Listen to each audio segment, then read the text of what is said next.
Olá a todos, estarei gravando para vocês uma videoaula sobre carboidratos, aqui exemplificados alguns constituintes, como por exemplo as frutas, bolo, leite materno, a questão das plantas, na celulose, papel, contendo carboidrato, o esqueleto de alguns animais, que é o esqueleto de...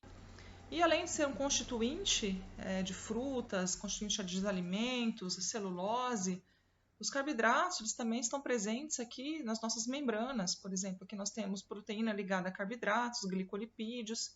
Aqui, principalmente, eles têm um papel muito importante na função de sinalização celular, de reconhecimento e sinalização, que é um aspecto essencial até para os processos infecciosos, vários processos que ocorrem no nosso organismo são dependentes de carboidratos. Bom, mas o que é um carboidrato? O próprio nome diz carboidrato, hidrato de carbono. Então, os carboidratos eles são constituídos basicamente por hidrogênio, carbono e oxigênio. Em alguns casos, pode ter nitrogênio, fósforo e enxofre. Constituem a maior parte da matéria orgânica terrestre e eles têm uma variabilidade imensa estrutural, como nós vamos ver. Tem toda a função de armazenamento e fonte de energia, aspectos estruturais, paredes celulares, estão ligados a interações célula-células, então os carboidratos são moléculas extremamente importantes, os carboidratos. Então, qual é a constituição de um carboidrato? Nós vamos perceber que o carboidrato ele pode apresentar uma função aldeído, aqui lembrando um pouquinho da química orgânica básica, C dupla OH, né? Uma função cetona, que é C dupla O, e uma função álcool. Esses grupamentos químicos estão presentes em moléculas de carboidratos. Então, eles podem ser representados por polihidroxialdeídos ou polihidroxicetanos. E, além do mais, os carboidratos eles podem ser divididos aí em monossacarídeos quando a gente só tem uma unidade de carboidrato, tá? Uma unidade de açúcar que nós falamos. Um oligosacarídeo, quando nós temos várias unidades, o disacarídeo somente 2, e polissacarídeo com uma extensa, uma quantidade de carboidratos muito grande numa mesma molécula. Então, se assemelha muito com aminoácido e proteína. Então, quando a gente tem um aminoácido, é como se fosse um monossacarídeo. E uma proteína é como se fosse um polissacarídeo. Várias unidades aqui de carboidratos. Então, nós podemos ter uma fórmula geral para carboidrato, tá? E também eles podem aqui conter 3 carbonos, 4 carbonos, 5 carbonos, né? Então, eles são divididos aqui em, por exemplo, trioses, 3 carbonos, tetrose, 4 carbonos, pentose, 5 carbonos e hexose, 6 carbonos. Nós vamos observar que as hexoses são os carboidratos mais importantes, é o que a gente vai estudar mais, tá? Entre as famílias que nós temos vão ser aldoses e cetoses. Aldose, composto por aldeído, e cetona, tá? Uma característica fundamental de um carboidrato é que ele possui geralmente eles têm carbono assimétrico, ou seja, vamos lembrar um pouquinho lá da química orgânica, o que é o carbono assimétrico? Tem 4 constituintes diferentes. Então, dos carboidratos mais simples que nós temos é o chamado gliceraldeído. Então, ele é um carboidrato que tem 3 carbonos, ele tem aqui uma função aldeído, tá? Aqui significa C dupla OH, que é representado, que eu chamo de carbono 1. Tem um álcool aqui, que eu vou chamar de carbono 2, tá? E aqui um carbono 3. Então, aqui tem COHH, CH2OH. E aqui uma cetona, que é uma dihidroxiacetona. Então, em vez de ter função aldeída, eu vou ter uma função cetona. Conforme nós já vimos lá para aminoácido, nós tínhamos lá a configuração LD, para carboidrato também nós temos. Como é que nós vamos analisar? Nós vamos analisar o penúltimo carbono mais afastado aqui da função aldeído, que no caso é esse carbono 2. Se essa grupo OH, também que eu chamo de hidroxila, tiver deslocado para a esquerda, é o que eu vou chamar de L-gliceraldeído. Se tiver deslocado para a direita, eu vou chamar de D-gliceraldeído. Tá? É uma convenção que foi adotada. Então, na natureza, a maior parte dos carboidratos existentes são da classe D, tá? Tem esse hidroxila do penúltimo carbono orientado para a direita. Então, se nós observarmos, aqui eu tenho um D-gliceraldeído e aqui um L-gliceraldeído. Então, aqui são as classes de aldoses. Então, nós temos aqui 3 carbonos, o gliceraldeído, aqui 4 carbonos, aqui eu tenho uma D-eritrose, tá? Uma D-treose, conforme a variação aqui das hidroxilas. 5 carbonos, aqui nos mais importantes a ribose, e os mais importantes que nós temos, carboidratos, que nós vamos estudar mais, são os de 6 carbonos. Então, principalmente aqui, glicose. Por aqui que tem a glicose. Então, ela tem aqui uma função aldeído. Carbono 1, carbono 2, carbono 3, carbono 4, carbono 5 e carbono 6. Então, esse é o aspecto da glicose. Nós temos manose, e nós vamos observar o que muda de um carboidrato para o outro. A posição dessas hidroxilas. Elas podem estar orientadas para uma posição, orientada para outra posição, e isso faz com que eles se tornem diferentes. Manose também é um carboidrato importante, vamos falar bastante de galactose, tá? Qual que é a diferença, então, de glicose para galactose? Se nós observarmos aqui o carbono 1, 2, 3 e 4, a única diferença está nesse carbono 4. Aqui nós temos a hidroxila aqui orientada para a direita, e aqui na galactose ela está orientada para a esquerda. Depois nós vamos conseguir aprender a fazer esse reconhecimento dos carboidratos, conforme as posições desses grupamentos que eu chamo de hidroxila.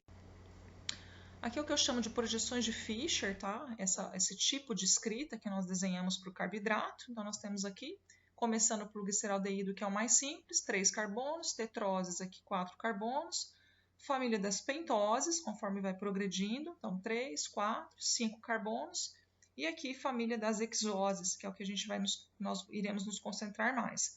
Daqui nós vamos falar principalmente de galactose, tá? E vamos falar principalmente de glicose, glicose e galactose. O termo glucose, que é do inglês, certo? Bom, quando nós temos que um carboidrato se diferencia do outro pela diferença de uma hidroxila, diferença de posição de uma hidroxila, é o que nós chamamos de epímeros. Então, por exemplo, nós podemos falar que esses 3 carboidratos são epímeros um do outro. Por quê? Vamos começar pela glicose, que é um dos mais comuns, né? Nós temos aqui carbono 1, aqui está a função aldeído, carbono 2, carbono 3, 4, 5 e 6. Aqui o 2 está orientado aqui, hidroxila está para a direita. No caso da manose, ela está orientada para a esquerda. Se nós observarmos aqui a galactose, ela está orientada aqui para a direita na glicose e para a esquerda na galactose. Então, nós podemos falar que a glicose é um epímero de galactose na posição 4. Já a glicose é um epímero de manose no carbono 2. E aqui nós temos as cetoses, que é a função cetona, que nós podemos observar. Então, nós temos aqui uma dihidroxiacetona, temos 3 carbonos, tá? 4 carbonos, chamando aqui de eritrulose. Desses carboidratos, os mais importantes também, nós vamos focar aqui nos de 6 carbonos, principalmente a frutose, porque a frutose é constituinte da sacarose, como nós vamos ver mais adiante. Então, aqui 1, 2, 3, 4, 5 e 6. 6 carbonos. Então, é uma cetose de 6 carbonos. Bom, uma questão importante, os carboidratos, eles não são encontrados normalmente nessa forma aberta aqui. O que acontece? Normalmente eles são encontrados na forma fechada, na forma cíclica. Então, o que acontece nesse caso? Acontece numa molécula de carboidrato uma reação que nós chamamos de reação intramolecular entre um álcool, que está aqui presente, uma função alcoólica, e o aldeído, que está aqui no carbono 1. Então, se nós observarmos um fechamento da hidroxila que está aqui nesse carbono 4 ao carbono do aldeído, um fechamento, o que nós observamos aqui? A formação de um anel de 5 membros. Então, esse oxigênio aqui realizou um ataque nucleofílico aqui nessa carbonila e houve um fechamento de anel, tá? Então, ó, esse oxigênio que está aqui, ele está aqui agora, aqui representado. Esse função aldeído migrou esse par de elétrons para cá, então ficou COH, tá? Então, esse aqui, inclusive, é chamado de carbono anumérico, que é o antigo carbono do aldeído. Então, esse oxigênio que está aqui, ele está aqui agora. E esse carbono, que era do aldeído, ele vai estar aqui. Ele abriu e está bem nessa posição. Agora, se nós tivermos um fechamento do carbono 5, essa hidroxila, realizando um ataque nesse carbono do aldeído, eu vou ter a formação de um anel de 6 membros.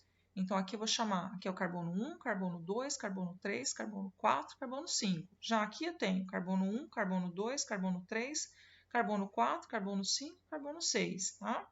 Tem um anel de 6 membros, 1, 2, 3, 4, 5, 6, contando com oxigênio. E aqui, contando com oxigênio, eu tenho um anel de 5 membros. Então, isso aqui é o que eu chamo de glucofuranose e essa aqui é uma glucopiranose. Então, a glicose na forma aberta, aqui nada mais é do que um ataque, então, deste carbono 5, do carbono do aldeído, formando, então, o que eu chamo de glicopiranose. Agora, mais uma questão. Essa hidroxila do carbono anumérico, ela pode estar orientada para baixo ou para cima, tá? Quando ela fica numa orientação para baixo, eu falo que esse carbono, essa glicose é uma glicose alfa, de configuração alfa. Então, eu vou observar aqui no carbono 1 e vou ver Se ela estiver orientada para baixo, configuração alfa. Se ela estiver orientada para cima ou na posição equatorial, é o que eu chamo, tá? Então, aqui glicose aberta, depois que fechou. Então, aqui, ó, tá para cima. Eu tenho uma configuração aqui posicionada em beta, tá? Tá para cima aqui. Então, configuração beta. Essa forma é a forma mais correta de se representar uma molécula de carboidrato, que é a conformação que nós chamamos de cadeira. Conformação de Sher. Por quê? É a conformação que ele adota, a conformação espacial, que garante maior estabilidade para essa molécula. Então, aqui, ó, esse carbono aqui em equatorial significa que ela está em configuração beta. Tá? Novamente mostrando, então aqui a gente tem a forma aberta, a forma cíclica. Então aqui o carbono 5, que na verdade ele está aqui, tá? Então a glicose, só mostrando uma imagem especular.